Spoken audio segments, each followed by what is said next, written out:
Selamat pagi Bapak Ibu Saudara yang dikasihi Tuhan Yesus, Shalom.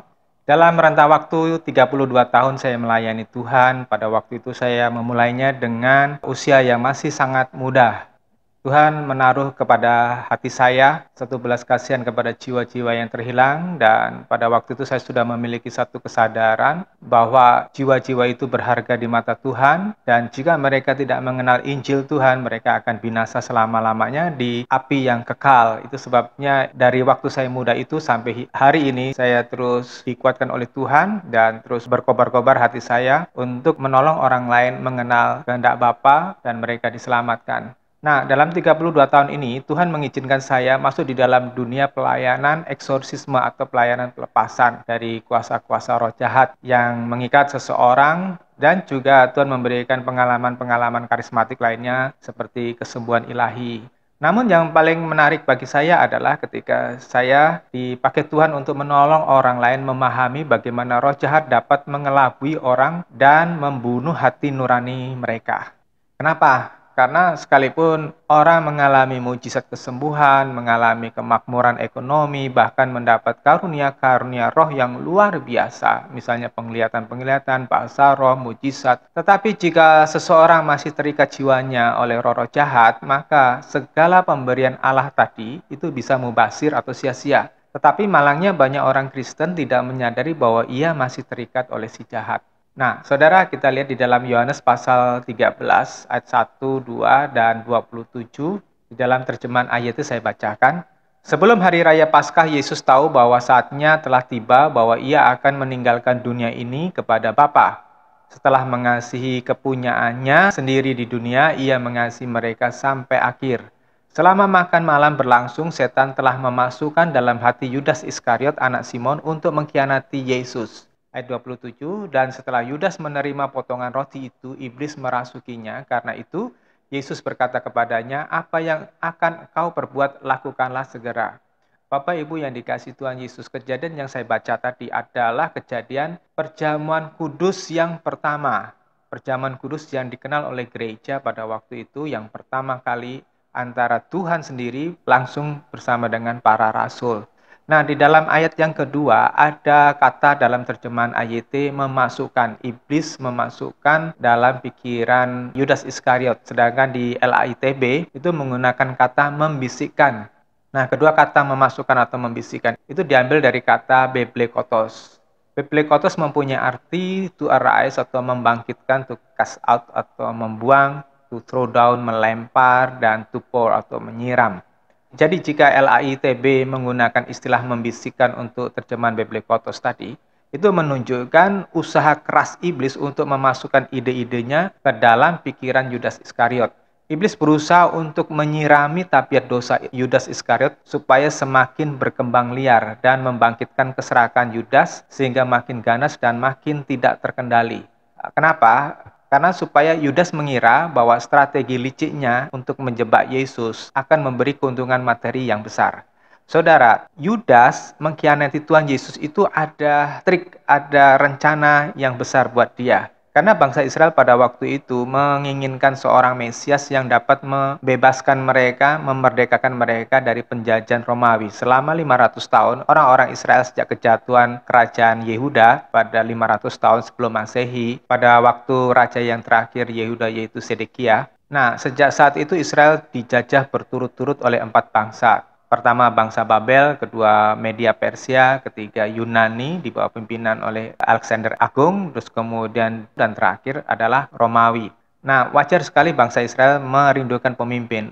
Nah, Yudas melihat Yesus itu punya potensi untuk memimpin pasukan yang besar untuk membebaskan Israel dari penjajahan Romawi. Tetapi Yudas gusar sekali karena apa? Yesus tidak pernah menunjukkan strategi militer, tidak menunjukkan kegarangannya sebagai jenderal. Malah sebaliknya dia mengajarkan tentang kasih, tentang pengampunan, tentang kerajaan sorga, ya, yang masih awang-awang bagi Yudas. Jadi Yudas berpikir kalau Yesus itu diperangkap untuk memunculkan emosinya, maka Yesus bisa menunjukkan kesaktiannya untuk membabat habis musuh-musuh mereka, yaitu orang-orang Romawi. Nah, dia berpikir kalau Yesus nanti ditangkap, Yesus pasti akan membuat perlawanan. Saudara yang dikasihi Tuhan Yesus, ini Yudas masuk di dalam sebuah perangkap yang konyol dari iblis. Harus disadari pikiran kita ini seperti pesawat radio atau televisi yang dapat menerima sinyal atau frekuensi dari berbagai sumber. Demikian pula jiwa, pikiran, perasaan, kehendak, emosi, nafsu kita itu dapat bermain ketika mendapat masukan dari sumber dari luar kita. Sumber-sumber yang memasukkan buah pikiran ke dalam jiwa kita itu ada dua, yaitu pertama Roh Kudus, yang kedua roh-roh jahat, yaitu iblis dan antek-anteknya. Ada perbedaan nyata antara bisikan iblis dan bisikan Roh Kudus. Roh Kudus tidak pernah memaksa seseorang, karena Roh Kudus itu sangat menghargai kehendak bebas manusia. Kehendak bebas ini adalah free will atau liberium arbitrium, yakni mengambil keputusan dalam kondisi kesadaran yang normal tanpa paksaan. Memang dalam kemahatauannya Allah itu tahu apa yang akan diputuskan oleh manusia. Ya, setiap orang itu Tuhan tahu akan berbuat apa. Tetapi Allah tidak pernah memaksa seseorang itu mengharuskan mengikuti aturannya. Allah menghendaki manusia itu melakukan sesuatu dengan waras, dengan normal, sesuai dengan kesadarannya. Termasuk Allah menghendaki manusia mencintainya itu dengan akal budi yang waras. Maka ketika Tuhan Yesus berkata di dalam Matius pasal 22 ayat yang ke-37, dan Yesus berkata kepadanya, kamu harus mengasihi Tuhan Allahmu dengan segenap hatimu dan dengan segenap jiwamu dan dengan segenap pikiranmu. Kata kasih yang dipakai oleh Tuhan yaitu menggunakan kata agape, kasih yang diberikan tanpa syarat. Nah, agape itu membutuhkan satu kesadaran, satu nalar yang tinggi. Karena apa? Di dalam agape itu ada pengorbanan. Tidak mungkin orang mau berkorban kalau dia tidak memiliki satu kesadaran untuk mencintai objek yang dia cinta itu dengan sungguh-sungguh. Tetapi tidak banyak orang Kristen yang mau memberikan kepada Allah kasih agape tadi. Sebab rata-rata kita selalu transaksional. Artinya dalam memberi kasih itu selalu ada minta imbalan. Itu sebabnya Petrus sebelum pencurahan Roh Kudus, waktu dia ditanya oleh Tuhan di dalam Yohanes pasal 21 ayat 15 sampai 21, apakah engkau mengasihi aku Petrus? Ya, Petrus hanya bisa menjawab bukan dengan jawaban kasih. Ya, memang di dalam terjemahan Indonesia LAITB itu semuanya menggunakan kasih. Apakah engkau mengasihi aku? Terus kemudian Petrus menjawab, ya aku mengasihi engkau. Tetapi di dalam bahasa Yunaninya, bahasa asli Alkitab itu ada perbedaan. Kalau Tuhan Yesus menanyakan apakah engkau agape, ya, apakah engkau agape aku? Petrus menjawabnya, ya Tuhan, aku filia engkau. Ya Tuhan, aku filia engkau. Jadi ada perbedaan antara yang ditanya oleh Tuhan dengan yang dijawab oleh Petrus. Petrus menjawab, aku filia engkau, artinya aku bersedia jadi temanmu, ya, mengasihi dalam taraf sebagai teman. Nah, kasih filia ini tidak akan sanggup menahan gempuran iblis dalam hidup ini. Sedangkan iblis tidak pernah menghormati aturan kehendak bebas. Ia akan memaksakan pikirannya kepada manusia, ia akan menawan pikiran manusia. Bahkan ia dapat membuat manusia diambil kesadaran normalnya dan menjadikan manusia di bawah kontrolnya untuk melakukan kebejatan, kekejaman yang di luar batas kemanusiaan. Saudara bisa melihat sejarah dalam Perang Dunia Kedua kan, Hitler, Mussolini, dan Toyo dari Jepang itu melakukan kekejaman menggunakan tentara mereka untuk membunuh orang-orang yang tidak bersalah. Ya, atau iblis juga bisa mendorong orang melakukan dosa apapun, dosa perzinahan, dosa kemabukan, dosa segala sesuatu yang najis itu tanpa rasa bersalah. Ya. Nah, sudah pasti iblis dan kawan-kawan menaruh pikirannya untuk memberontak kepada rencana kudus Allah dalam diri manusia. Tujuannya apa? Agar kita semuanya meleset dari rencana Allah, mengecewakan Allah, lalu kita diakhir oleh Tuhan di dalam api yang kekal. Sebab dari semula, Lucifer iblis itu adalah pemberontak, seperti yang ditulis di dalam Yesaya pasal 14, Yeskiel 28, Wahyu pasal 12. Dia adalah pemberontak yang melawan Allah. Nah, kembali kepada Yohanes 13 ayat 2, dikatakan bahwa setan telah memasukkan dalam hati Yudas Iskariot anak Simon untuk mengkhianati Yesus.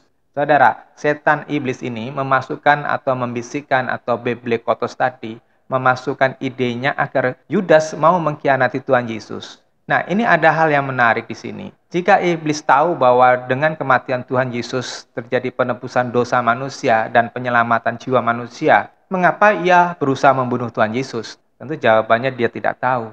Jika iblis tahu bahwa Tuhan Yesus itu adalah anak Allah seperti yang terjadi pada kejadian orang yang kerasukan di Gadara, mengapa iblis mau membunuh Tuhan? Apakah ia tidak sadar bahwa ia akan membunuh seseorang yang tersakti di jagat raya itu? Dan saya katakan itu tidak mungkin.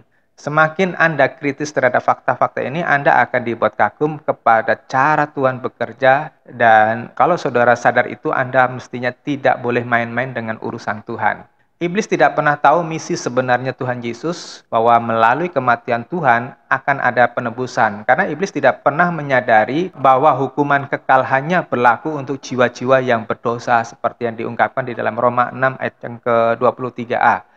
Sedangkan Tuhan Yesus tidak pernah membiarkan dirinya jatuh di dalam dosa atau meleset dari sasaran Allah apapun. Bahkan di dalam Yohanes pasal 4 ayat ke-34, Tuhan sendiri mengatakan bahwa makananku ialah melakukan kehendak Bapa dan menyelesaikan pekerjaannya.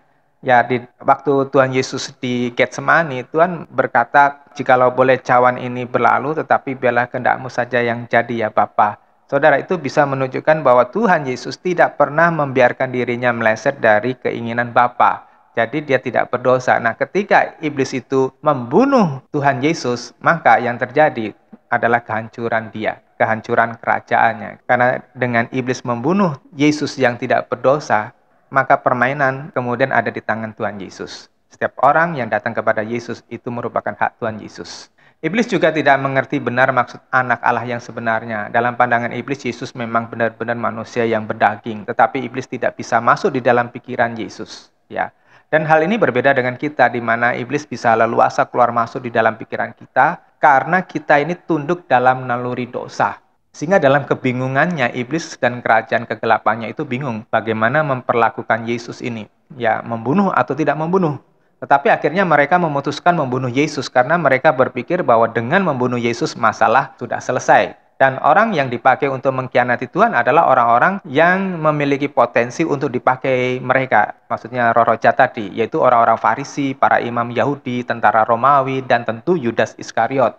Nah, saudara, pertanyaannya adalah mengapa ketiga kelompok ini berperan dalam penyaliban Kristus? Jawabannya karena Yudas Iskariot maupun orang-orang Farisi, imam-imam Yahudi, dan orang-orang Romawi itu memenuhi syarat kondisi jiwa mereka bagi iblis untuk mencelakai Tuhan Yesus. Ada dasar dosa dalam jiwa mereka untuk menjadi batu pijakan iblis melaksanakan niatnya.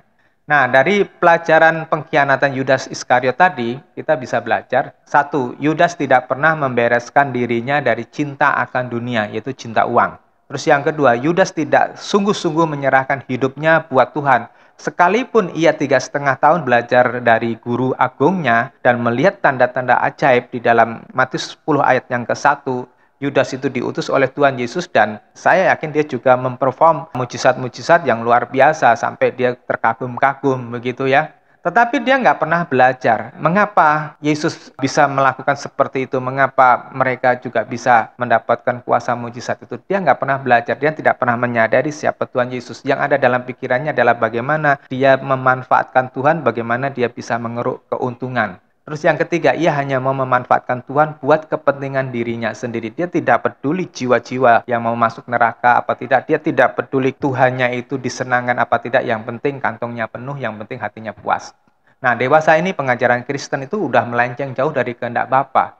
Ya, kebanyakan banyak pengkhotbah itu mengajarkan jalan ke surga itu sepertinya mudah. Terus yang kedua, orang Kristen dapat memanfaatkan Tuhan untuk mendapatkan apapun yang ia ingini. Tidak peduli bahwa keinginannya berguna untuk kekekalan atau tidak. Maka banyak orang Kristen suka pergi ke gereja yang pengkhotbahnya itu hanya mengkhotbahkan tentang berkat, tentang mujizat, tentang pertolongan gitu, tanpa mengorek, tanpa menggelitik hatinya, apakah hatinya itu masih dalam kubangan dosa apa tidak.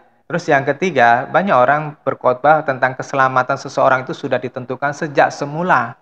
Nah, kalau dia sudah merasa yakin pasti masuk surga, ya dia merasa yakin karena dia seorang Kristen. Nah, orang-orang Kristen yang seperti ini tidak mempunyai tanggung jawab untuk berubah menjadi seperti Kristus dan tidak punya tanggung jawab untuk mengemban amanat agung. Dampaknya dari pengajaran-pengajaran yang menyesatkan tadi, orang-orang Kristen tidak mengerti tugas dan tanggung jawabnya dan mereka cenderung untuk hidup di dalam kenajisan, hidup yang morat-marit, yang semaunya sendiri. Belajar dari pengalaman Yudas Iskariot tadi dan orang-orang Farisi dan para imam, penting sekali kita menyadari supaya kita tidak menjadi seperti mereka. Maka yang pertama, saudara dan saya harus mengasihi Tuhan dengan segenap akal budi, segenap kekuatan, dan itu adalah mutlak penting sekali. Supaya apa? Supaya kita bisa melepaskan apa yang menjadi penghambat kita yang menghambat pertumbuhan iman kita, yang menghambat pertumbuhan rohani kita, supaya kita bisa sepenuhnya mengasihi Tuhan secara agape tadi. Karena Tuhan tidak menghendaki seorang pun mempunyai hati yang mendua. Allah adalah Allah yang cemburuan loh. Di dalam Ulangan pasal 4 ayat 24 itu jelas sekali dikatakan, karena Tuhan Allahmu adalah api yang menghanguskan dan Allah yang cemburu. Dan di dalam Yakobus pasal 4 ayat yang kelima, Alkitab mengatakan, apakah kamu pikir kitab suci tanpa alasan berkata, roh yang ditempatkan Allah di dalam diri kita diingininya dengan cemburu? Saudara, ini berkaitan dengan Kejadian pasal 2. Ketika penciptaan awal, Adam yang terbuat dari debu dan tanah tadi, itu baru bisa hidup aktif ketika Allah menghembuskan rohnya dalam diri Adam. Dan pada waktu itu Adam bangkit dan dia bisa berkomunikasi, bisa berhubungan dengan intim dengan Allah. Karena di dalamnya itu dimasukkan roh yang dari Allah. Jadi kita semuanya itu memiliki DNA-nya Allah. Kita memiliki keturunannya Allah, memiliki gennya Allah. Nah, kalau kita menggunakannya dengan tidak bijaksana tetapi malah sembrono, maka Allah tidak rela. Itu yang disebut cemburu. Nah, saudara, orang-orang yang menggunakan kehidupan ini dengan semaunya sendiri itu meleset dari sasaran Allah. Dan saudara tahu apa arti dosa? Ya, dalam bahasa aslinya itu hamartia. Dosa adalah meleset dari sasarannya Allah. Saudara, yang saya katakan di sini bukan hanya sekedar dosa membunuh, dosa berzina, menyembah kepada berhala, tidak menghormati orang tua, bersaksi dusta, dan sebagainya yang merupakan 10 dosa utama. Tetapi termasuk ketika orang tidak mau tahu dengan tanggung jawabnya untuk melayani Tuhan. Ketika hidupnya semaunya sendiri walaupun tidak melanggar moral, tetapi semaunya sendiri tidak peduli sama Tuhan, tidak peduli memberikan waktunya untuk Tuhan. Ya, ketika seseorang itu memiliki perasaan yang tidak kudus, tidak suci. Oleh sebab itu, saudara yang dikasih Tuhan Yesus, penting bagi kita untuk membereskan hidup kita yang lama. Membereskan semua beban dan dosa seperti yang dituliskan di dalam Ibrani pasal 12 ayat 1. Ya. Kenapa? Karena selama masih ada ikatan dosa dan beban dalam hidup kita, itu sulit bagi Anda untuk mengabdi kepada Tuhan dengan benar. Ketika Anda membiarkan beban dan dosa tadi masih berkuasa, masih bersarang dalam diri kita, ya, dalam jiwa kita, iblis itu mempunyai akses untuk makin menguasai kita sampai ia sanggup membutakan mata hati nurani kita semuanya. Ya, sampai kita ini gelap mata. Jika Anda belajar firman Tuhan dengan sungguh-sungguh, Anda akan mendapatkan penjelasan yang sangat dalam 2 Korintus pasal 3 ayat 14, 15 dan pasal 4 ayat 3, 4 bagaimana iblis bekerja. Itu sebabnya kita bisa mengerti kenapa ada orang yang sulit diajari firman Tuhan walaupun pendeta atau pengkhotbah yang mengajari dia itu sampai ngecepres, sampai lidahnya kering untuk mengajari firman Tuhan, tapi ada orang-orang yang sulit diajari firman Tuhan. Nah, itu sebabnya kita bisa mengerti juga mengapa ada orang-orang yang tidak pernah dewasa rohani walaupun sudah lama menjadi Kristen, puluhan tahun, 20 tahun, 30 tahun yang menjadi Kristen, tapi selalu hidup di dalam dosa lagi dan mereka jatuh di dalam dosa tanpa rasa bersalah. Nah, di 2 Korintus pasal 3 terjemahan AYT berkata ayat 13, namun pikiran mereka telah dikeraskan sampai hari ini dalam pembacaan perjanjian yang lama. Selubung yang sama tetap tidak diangkat karena hanya di dalam Kristus selubung itu dapat diangkat. Bahkan sampai hari ini ketika kitab Musa dibaca, sebuah selubung menutupi hati mereka. Lalu dipertajam di dalam pasal 4 ayat 2 dan 3, 4. Namun kami menolak hal-hal tersembunyi yang memalukan, tidak berjalan dalam kelicikan atau memalsukan firman Allah, melainkan dengan pernyataan kebenaran. Kami menunjukkan diri kami sendiri kepada hati nurani setiap orang di hadapan Allah.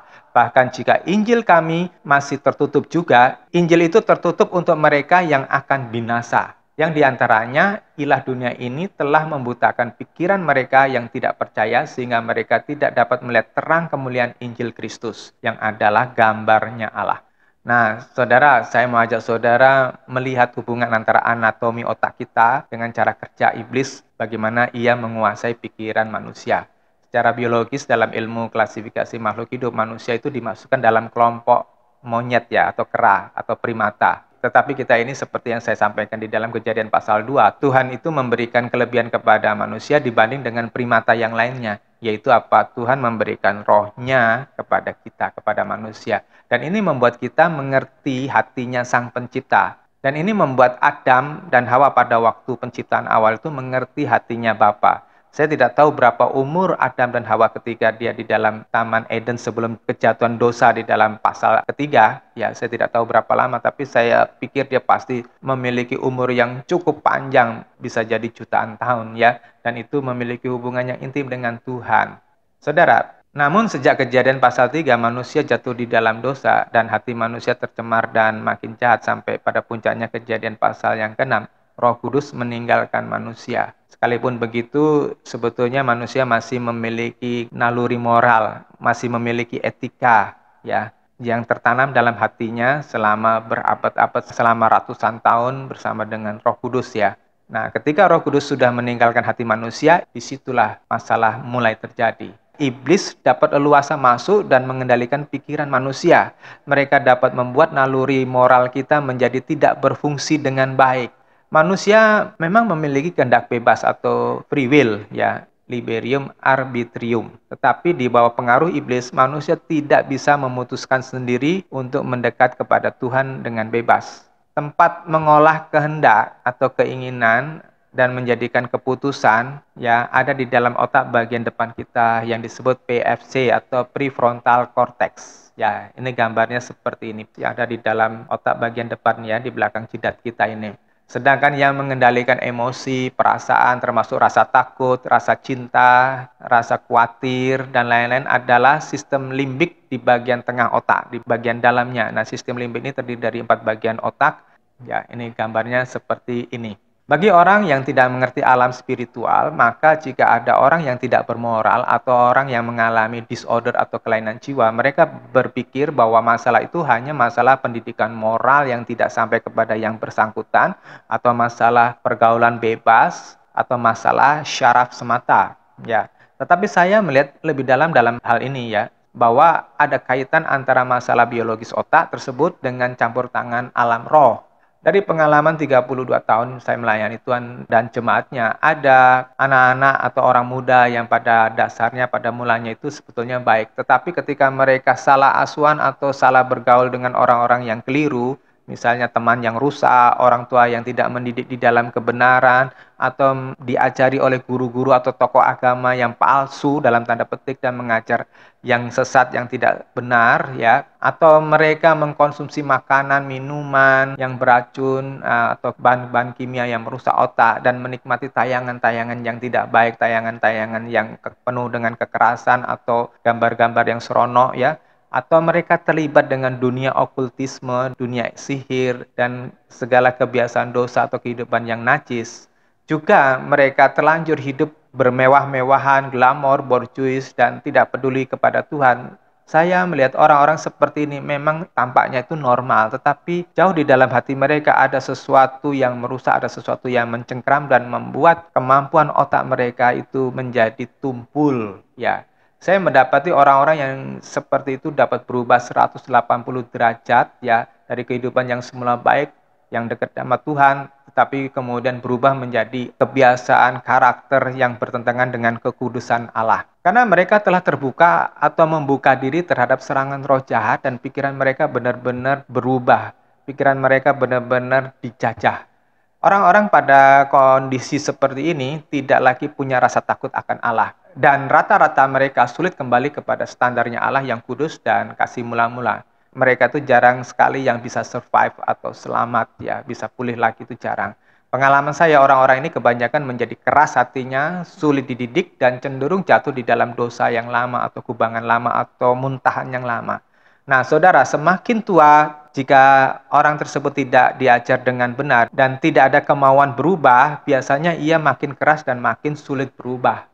Saudara, sistem PFC tadi, prefrontal cortex tadi ya, pada orang-orang yang hidupnya tidak mengenal kekudusan, hidupnya ngaco begitu ya, mereka akan menjadi orang-orang yang ngawur. Mereka tidak dapat lagi mengukur mana yang najis, mana yang kudus.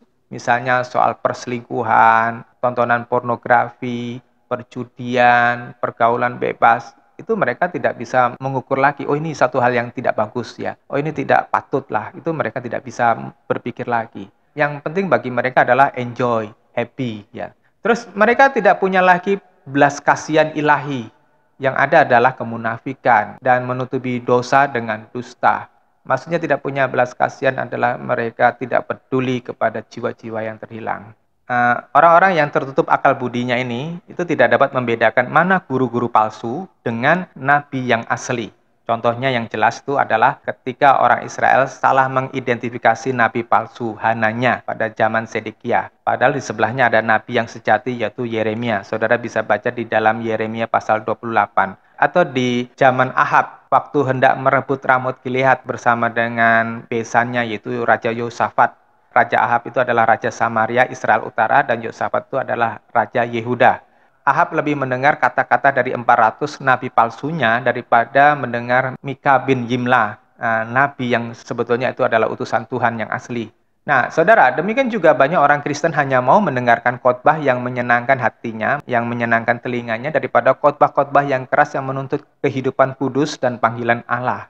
Mengapa bisa terjadi ada orang-orang yang sulit mengerti kebenaran, sulit diperbaiki mentalitas rohaninya? Karena iblis dan kerajaan gelapnya telah dapat mengurung sistem operasi otaknya tadi, baik PFC-nya maupun sistem limbiknya tadi ya, sehingga mereka tidak bisa mengerti kebenaran dan tidak bisa bebas mengambil keputusan dan melakukan perbuatan dosa tanpa rasa bersalah. Ya, ada orang-orang yang meninggalkan tanggung jawab melayani Tuhan, baik sebagai aktivis gereja, misalnya sebagai ketua komisi pemuda, ketua musik, ujian penyembahan, dan lain-lain, atau pendeta atau gembala, bahkan penginjil, demi untuk kesenangan pribadinya yang lainnya tanpa rasa bersalah. Ya pokoknya yang penting aku melakukan apa yang aku maui, tidak peduli Tuhan itu bersuka, tidak peduli Tuhan itu berkenan apa tidak. Saudara yang dikasih Tuhan Yesus, orang masuk neraka bukan hanya karena dia membunuh atau mencuri atau berzina. Ketika tidak melakukan apa yang dikehendaki oleh Tuhan, walaupun dia masih menjadi orang baik, dia akan dibuang oleh Tuhan. Itu saudara bisa buktikan di dalam kitab Yunus. Ya. Mengapa ada orang-orang Kristen tidak merasa perlu belajar lebih dalam pada kehendak Tuhan? Maksudnya tidak perlu sungguh-sungguh mempelajari apa sih kehendak Tuhan itu dalam hidupku, ya? Apa sih visi Tuhan untukku, ya? Karena mereka puas dengan keagamaan Kristennya yang standar-standar aja selama ini. Mereka puas dengan kesuaman mereka, ya. Mereka tidak bisa mengukur mana kehendak Allah, mana kehendak daging.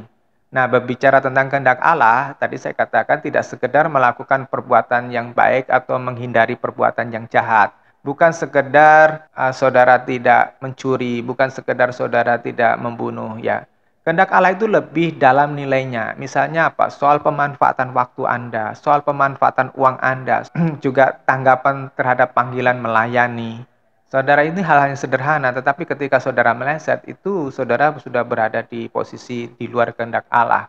Ada sesuatu yang mengendalikan kemampuan pikiran kita, PFC maupun sistem limbik kita, untuk mengambil keputusan yang benar dan mengekspresikan emosi atau perasaannya dengan benar. Nah, kalau kita baca di 2 Korintus pasal 4 ayat 4, ada blocking spirit, yaitu roh-roh jahat yang menutupi hikmat manusia, sehingga tidak lagi dapat berpikir normal dan tidak mampu menangkap sinyal atau frekuensi dari Roh Kudus. Ilmu sekuler memang mengabaikan campur tangan dunia roh dalam hal ini, ketika kita tidak mampu membuat pertimbangan yang benar. Tetapi orang-orang yang pikirannya tercengkrami roh jahat, ya, itu pasti akan sulit mengerti khotbah walaupun dijabarkan dengan gamblang atau memahami artikel-artikel rohani yang sehat dan asli dari Tuhan. Termasuk juga hati yang tidak punya rasa tertarik kepada perkara-perkara yang kudus, tidak tertarik untuk belajar firman Tuhan, ya.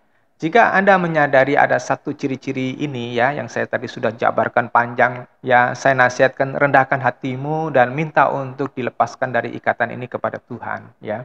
Minta kepada Tuhan untuk saudara, jiwa saudara dibebaskan, dimerdekakan, dilepaskan. Alkitab mengatakan bahwa ilah-ilah zaman akhir ini membuat banyak orang Kristen menjadi bodoh. Di dalam 2 Timotius pasal 3 ayat 8, 9, sama seperti Yanes dan Yambres yang melawan Musa, demikian juga orang-orang ini melawan kebenaran. Pikiran mereka telah rusak dan iman mereka tidak tahan uji.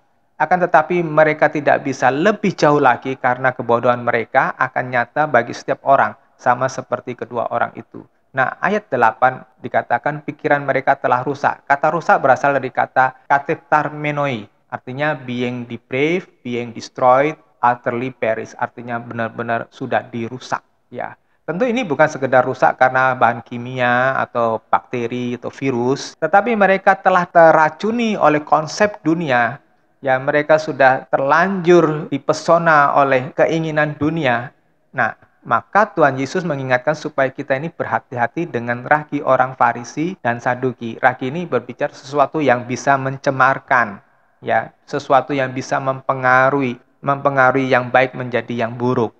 Ayat yang ke-9 berkata, mereka tidak bisa lebih jauh lagi karena kebodohan mereka. Kata kebodohan atau bodoh ini berasal dari kata anoia, yang artinya folly, stupidity, madness, atau kegilaan, kebodohan, ketololan.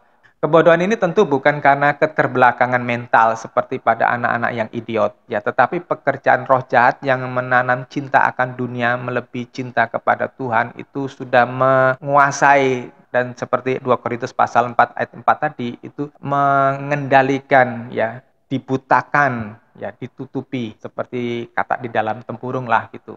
Nah, roh-roh dunia ini membuat orang-orang yang jauh dari Tuhan itu menjadi bodoh. Kebodohan rohani itu terjadi karena yang bersangkutan mengabaikan firman Tuhan. Dan itu Tuhan sendiri yang mengatakan di dalam Matius 7 ayat 26-27. Dan setiap orang yang mendengar perkataanku ini dan tidak melakukannya akan menjadi seperti orang bodoh yang membangun rumahnya di atas pasir. Lalu turunlah hujan dan datanglah banjir dan angin bertiup menerpa rumah itu dan rumah itu roboh dan sangat besar kerusakannya.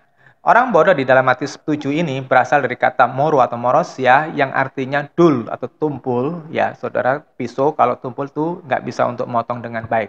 Atau tidak berkembang kecerdasannya. Atau headless, tidak berotak, tidak punya otak lah ibaratnya begitu ya. Blockhead, pikiran yang terblokir, tertawan, absurd, tidak masuk akal, menggelikan karena kebodohannya, ya. Nah, orang yang bodoh atau tumpul hikmatnya itu tidak dapat melihat pentingnya persekutuan dan ibadah bersama di gereja atau acara pemuritan lainnya, ya, kelas-kelas pemuritan atau pertemuan-pertemuan doa. Ia akan lebih memilih datang ke pesta-pesta, jalan-jalan atau rekreasi, atau acara kegiatan lain yang tidak ada hubungannya dengan kekekalan. Itu mereka anggap lebih penting, sedangkan hal yang berhubungan dengan Tuhan itu dianggap nomor 2 atau nomor sekian.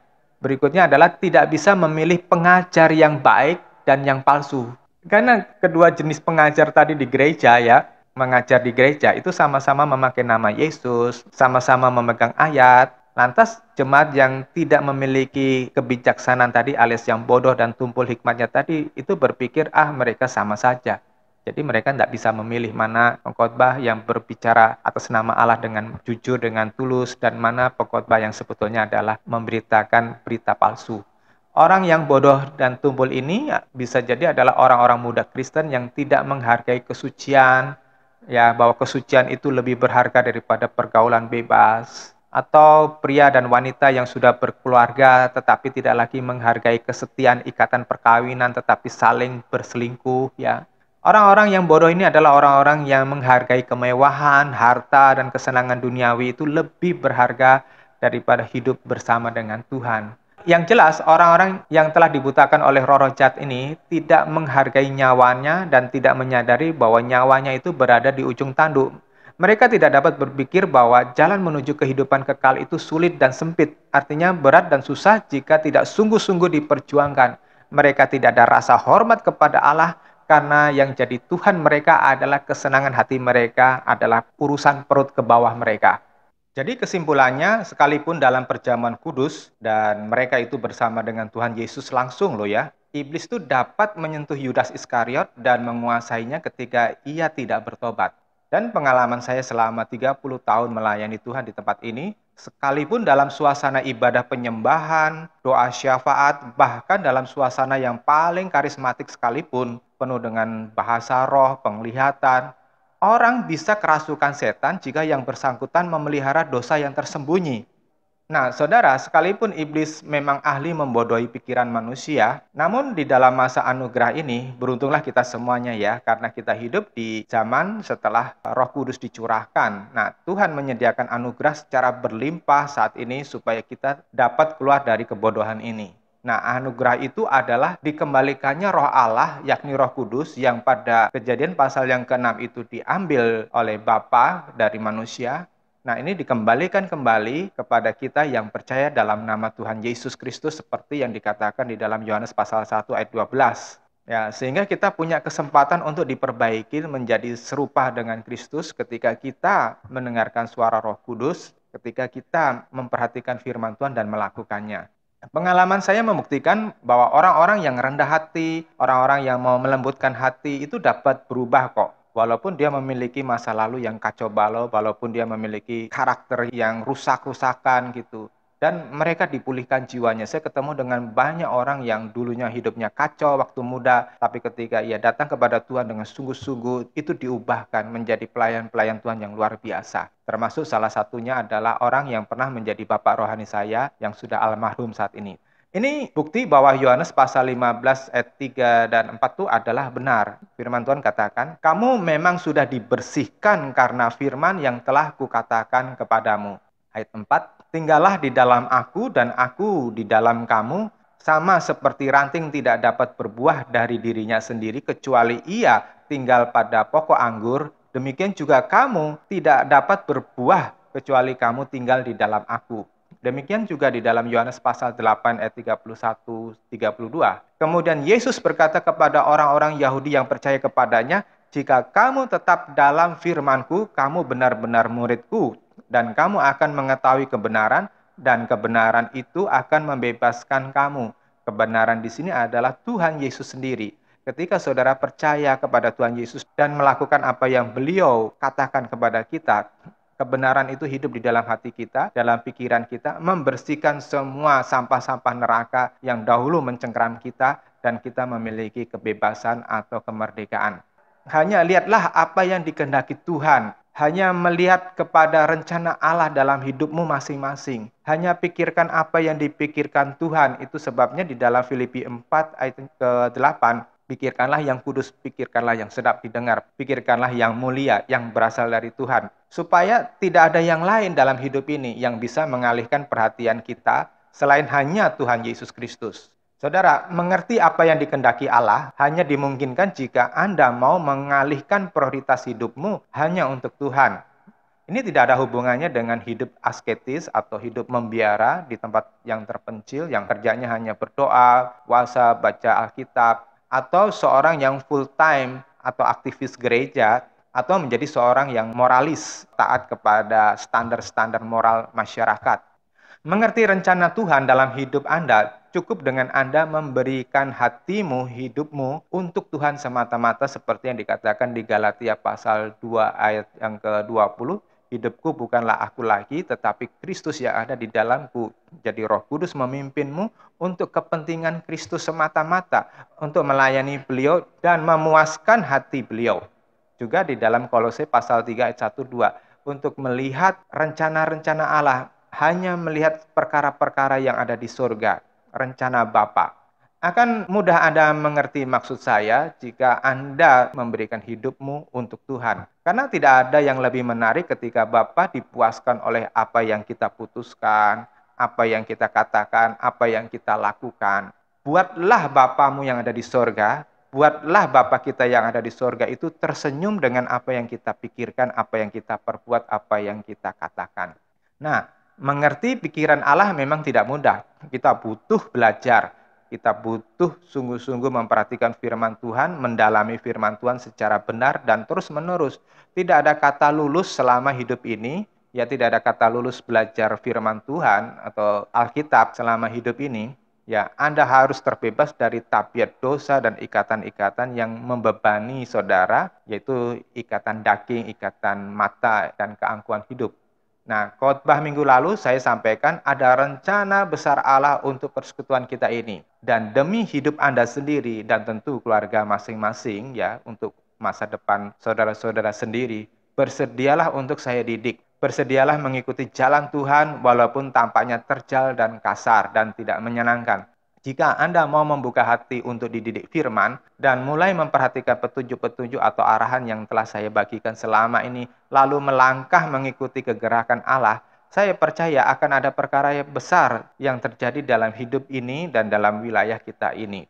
Ya, Bapak Ibu, Saudara yang dikasihi Tuhan Yesus, sejujurnya alasan saya untuk hidup menjaga kesehatan dengan menjaga makanan, pola hidup saya, dan saya bekerja untuk menghidupi diri saya dan kebutuhan pelayanan ini tanpa memberatkan jemaat di sini, hanyalah untuk kepentingan kerajaan Allah, bukan untuk memperkaya sendiri atau hanya untuk menyenangkan diri sendiri. Nah, dengan menolong Anda mengerti bahwa hidup ini harus diperjuangkan dengan sungguh-sungguh, saya menyenangkan hati Bapa di surga. Saya akan sangat menghargai untuk orang-orang yang mau belajar, mempelajari apa yang dikehendaki oleh Bapa Surgawi. Rasanya tidak ada rasa lelah untuk mengajari Anda sampai ke level yang tertinggi yang bisa saya tolong buat Anda. Tetapi saya tidak suka berurusan dengan orang-orang yang sudah sok tahu atau yang tidak mau dididik. Itu melelahkan dan tidak ada hasilnya selain membuang mutiara ke mulut babi. Ya, maka dengan pembahasan khotbah ini, Anda mengetahui cara kerja iblis yang bisa masuk di dalam pikiran kita masing-masing, ya.